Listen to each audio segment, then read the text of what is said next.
everyone, Assalamu alaikum. This is Dr. Tazeen, your mentor and course director at Study MRCPI, and we are here again with another YouTube task for all of you who are preparing for MRCPI OSCEs.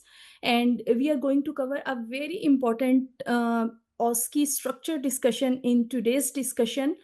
So if you have not subscribed the YouTube channel of Study Medic, subscribe now and just click on the bell icon so that you can stay updated with the YouTube series. I would be a candidate in this task, and I have examiner with me, Dr. Soumya, who will be examiner in this task, and we will start the discussion. Hello, Dr. Soumya. Hi, Tazeen. Hi. Yes. Thank you so much for joining. So we will go to candidates instructions and let's see that what we have in the instructions and how the structured discussion should be performed in exam. Hello, this is Tazeen, one of the exam going candidates. I have read the instructions and I'm ready for structured discussion. Okay. Can you please summarize the case for me? Yes, thank you so much for the question. This is a case of endometrial hyperplasia with atypia, where a 43-year-old lady was presented with abnormal bleeding from 1 year, and hysteroscopic guided biopsy was carried out, where endometrial hyperplasia with atypia was diagnosed. Mrs. Monica Jones, her family is complete, and she has a history of polycystic ovarian disease, as well as type 2 diabetic and hypertensive. And she had appendicectomy as well long back. She is smoker, and her height to weight ratio is also towards higher side, and she is allergic to penicillin as well. So additional information is needed regarding this patient, and patient's concerns needs to be addressed and her wishes needs to be respected for the management of this case. Okay. So, how are you proceeding to counsel her regarding the options? Let's assume this is only the positive history you've got. So, how you are going to address her concerns and All counsel right. So regarding the options? once we have received the report of this patient as endometrial hyperplasia with atypia, she should be called as early as possible to discuss the results as well as the further management options with her. So first of all, the patient, she should be counseled regarding the diagnosis, and she should be reassured that this is a pre-cancer condition, endometrial hyperplasia with atypia. However, there are chances of conversion to malignancy. 25% are the chances that there can be progression to endometrial cancer, as well as there can be occult endometrial pathology can also be there once we are going for surgery. And the management options should be discussed with the woman, keeping in view all the management options as her family is complete. So total abdominal hysterectomy should be discussed with the woman, and removal of the ovaries should also be discussed, and her wishes needs to be respected. If somehow she is not willing for uh, surgery, then other options should also be discussed with the woman regarding Mirena or medical management for this woman. And once the surgery is planned, then preoperative assessment should be carried out, keeping in view her height to weight ratio. So anesthesia assessment should be carried out as she is diabetic and hypertensive. Optimization of hypertension and diabetes in close liaison with physician should be carried out. She is a smoker, so lifestyle modification should be discussed with the woman regarding quitting smoking, and as her height to weight ratio is towards higher side, so this should be discussed regarding the potential complications which we can encounter during surgery, and also lifestyle advice should be advised to the woman, and she should be connected with dietitian and exercise specialist after the surgery as well, so that she can reduce her height to weight ratio as well. All the written information after discussion should be provided to the woman so that she can make a decision in the form of patient information leaflet, and she can sign the consent after that. Okay. If she accepts the total hysterectomy, how are you going to counsel about the route or the type of the hysterectomy and bilateral salpingo-oophorectomy? So, how are you going to counsel her about the route and this as well? Regarding the route of hysterectomy, both the routes should be discussed with the woman, laparoscopic hysterectomy as well as open hysterectomy, with the pros and cons of both the routes. as laparoscopic hysterectomy is advisable in such cases if we are not expecting the invasive disease. So she can go for laparoscopic hysterectomy, and there is short hospital stay, less post-operative pain, and quick recovery as well. However, removal of about total hysterectomy and subtotal hysterectomy, this should be discussed with the woman, that if it is we are removing the complete uterus, then she might not this can be associated with longer time duration during surgery, and this she may need to stay in the hospital. If we are going for subtotal hysterectomy, then there might be less duration of surgery, there might be less chances of injuries to the surrounding viscera.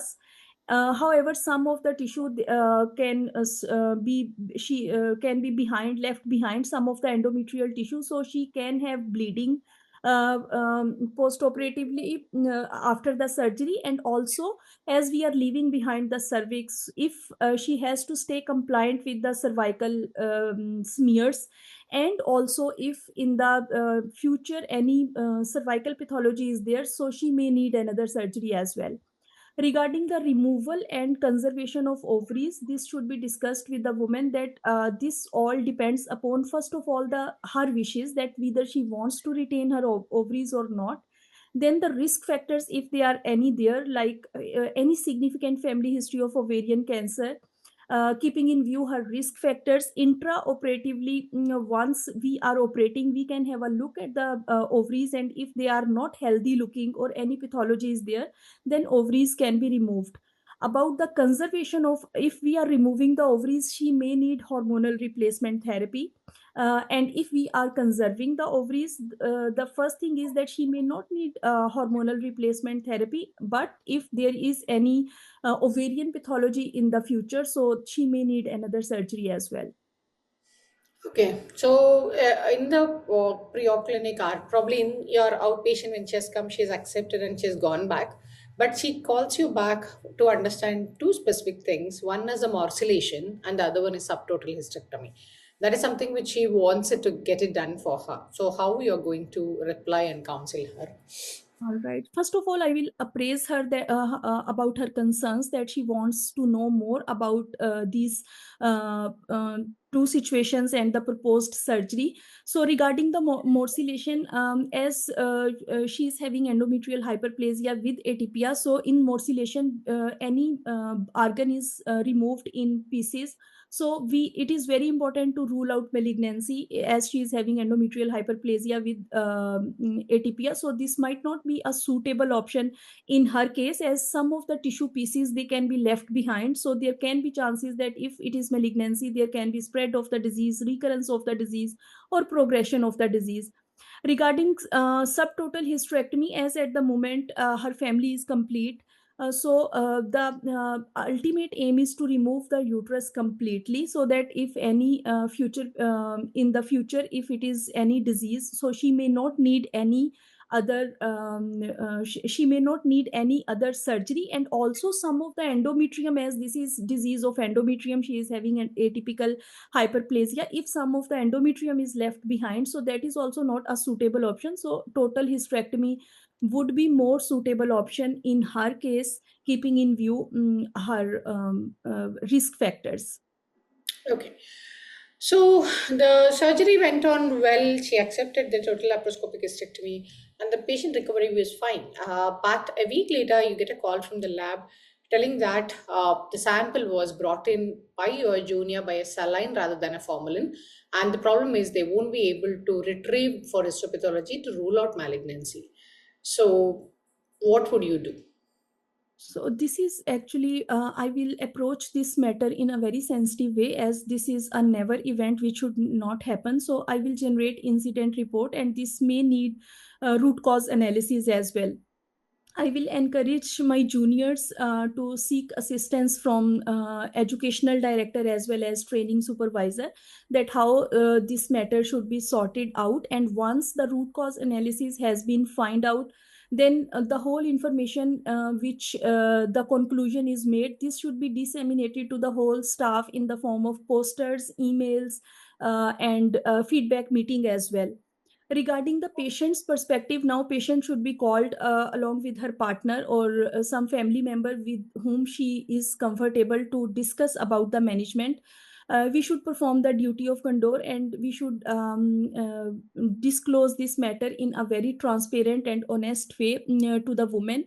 Then some senior member should disclose this information to the patient, and if still patient wants to complain or she is not satisfied, she should be connected with the patient liaison and advisory services so that this matter can be escalated, and follow-up plan should be suggested for the woman if she is having any further symptoms, any abnormal bleeding. We should schedule imaging studies for her in the form of MRI, and multidisciplinary opinion should be sought in this case. Okay, I think that finishes the station. So, yes, thank you. Thank you so much. Thank you so much, Dr. Soumya. Yes, Yeah, you can so give me. probably the only thing is, I thought because you mentioned a couple of times height to weight ratio, because it's examination, you could have gone for BMI. And I think the summary was fine, and probably the route, when I didn't give you the information, as you rightly said, ideally I should have given you an additional information. Once I said that, like I didn't give you any history. I told you, please tell the further options.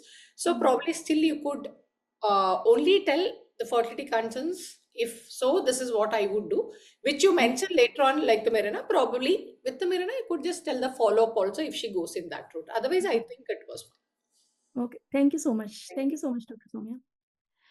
Thank you so much. So we now quickly will go through this structured discussion task. This is a patient who is 43 years old, and she had previous cesarean sections, and she presented with abnormal bleeding, and hysteroscopic guided biopsy was carried out, and this shows endometrial hyperplasia with atypia.